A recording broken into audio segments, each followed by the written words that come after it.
1, 2, 3. 1, 2, 3. All right. Got to know how to hold it. Like Bonnie Maroney. Mashed potato. Do the alligator. Put your hand on your hips, yeah.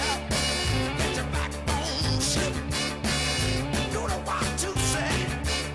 Like my little Lucy.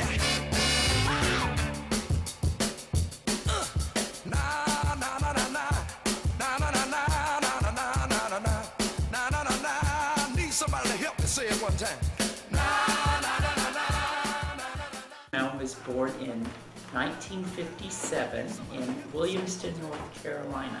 Yeah, I had a really lucky life. I had mom, dad that stayed together through the time. They built this house they were very proud of. It was this big white house with columns, and he called it Needmore Manor. That's the name of the house. Basically in the South where I grew up, there's not, the only ethnic diversity was black and white. I think we had one Jewish guy and one Catholic. I didn't even know Catholic wasn't a separate race. I always thought it was another race. Well, that's the way it was. And this guy across the street, she married an Oriental. You know, yeah, I'd never seen an Asian person before. In my world, it was all white because the area of town that the black people lived in was called White City, but they lived in the rednecks lived on Doodle Hill, but I lived in town. And then the country people lived in farm life. But there was a barbecue place called Griffin's Quick Lunch. The front of it was all blacks, and the back of it was all whites. And you didn't go in either side. If you were black, you did not go on the white side. And if you're white, you did not go on the black side. And that was the one where it was like they actually had signs up, you know, no blacks allowed, or no colored. They were colored. They weren't black. We didn't call them black. We didn't call them African. We called them colored people. And when I would misbehave, this is great. You ask me. My punishment was the threat of my punishment when I was bad, whatever I did at the age of 6. It was so horrible, but.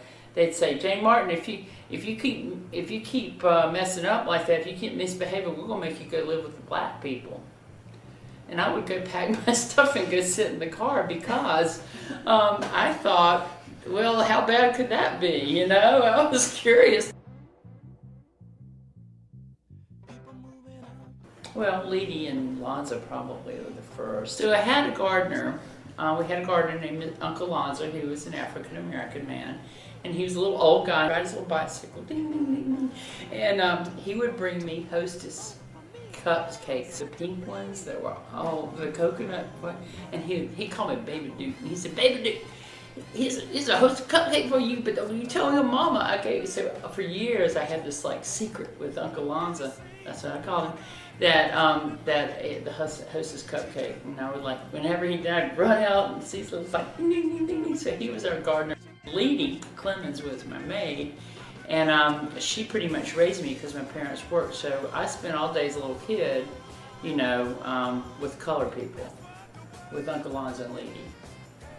Leedy, my nanny, you know, I was with her all the time, and she would take me to gospel church with her. So black gospel church, and I was in there singing like a little kid, like I was the only little white girl in this whole church, right? And that's where they said you have to go live with black people. I'm like, okay. It means I get to go to church and eat collard greens. I was cool. I was good with that. When I was starting the first grade, Leedy got tuberculosis and died. And I was devastated. You know, it was my first loss, other than my dog Floppy.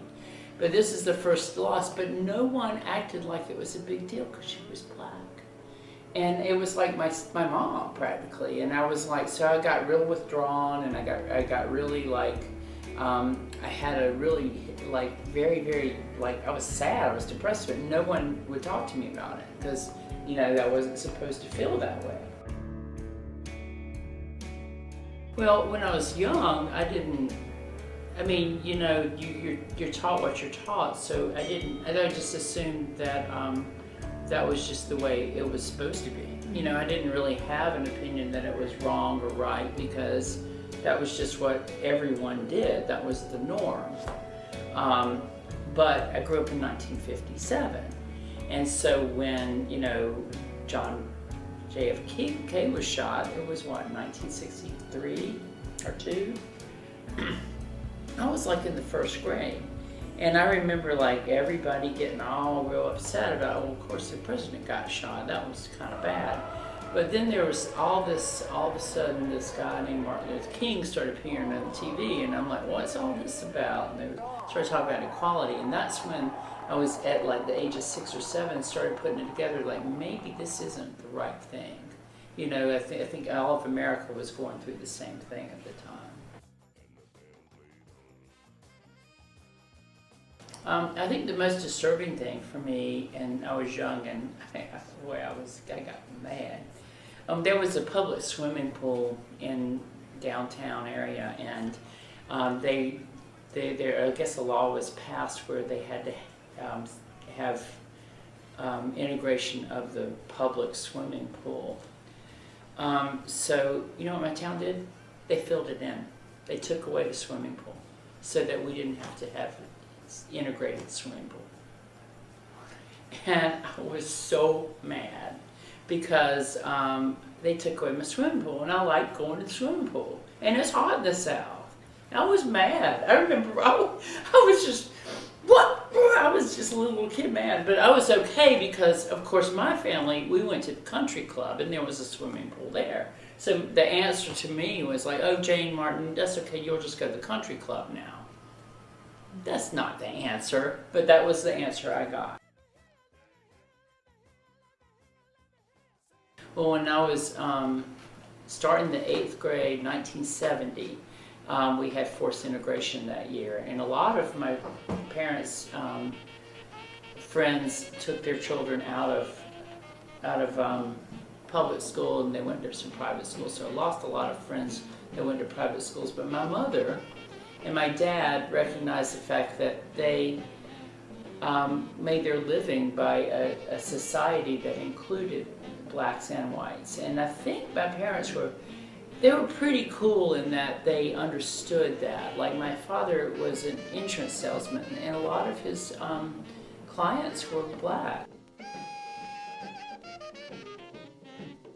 I was a Girl Scout. We had to do a big project, so my girlfriend and I decided that one of the options was to start your own brownie troop. So my girlfriend and I were like, yeah, we should start our own brownie troop. We started asking around, oh, we don't need a brownie troop here. I'm like, somebody in this town needs a brownie troop, and I don't know where it came from, but I decided that I would start my brownie troop with black kids. And there had never been a black brownie troop in the whole entire town. And I got made fun of a lot. Oh yeah, you just because you get brownies doesn't mean they have to be brown. You know, I'm like, oh geez. Well, it came time to march in the Christmas parade. And so I go to the Girl Scouts, and I'm like, I went to the leader meeting. I'm like, yeah, my troop wants to march. And they're like, you can't march. I'm like, well, why can't we march? They go, well, you don't have any uniforms. I go, well, I don't see in the guidelines that that's going to keep us from marching. Well, you have to have uniforms. I'm like, oh, okay. You might have to use uniforms. So basically, they were telling me that they didn't want black people in the Christmas parade. It was a huge deal. So I ended up going to the state chapter of the Girl Scouts and writing them, and they sent us uniforms. And you should have seen these kids. We were in that Christmas parade. Yeah. So yeah, and it was a big deal. It was a big deal. I got like eggs thrown at my house. So, remember, there's a lot of people who did not want to see this integration go as fast as it did. Now remember, this was only like 3 years after we had a full-on integration. I always thought that people shouldn't be judged at the color of their skin. We can't help what color we came out for. We should just have the same equal opportunities. I was definitely a minority where I grew up, which is probably why I'm still not in the South.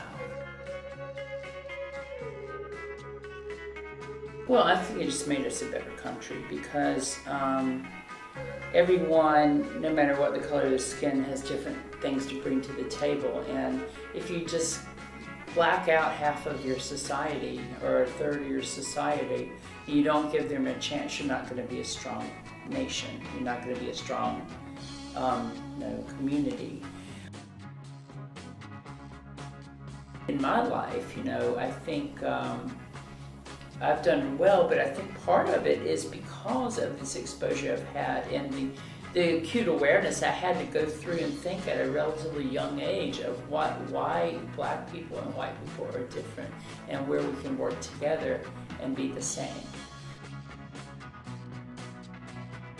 I'm glad I'm still alive, for one. I'm planning to be around a lot longer, but I'm really glad I lived through this part of history because it was huge. It was a huge change for our country in particular.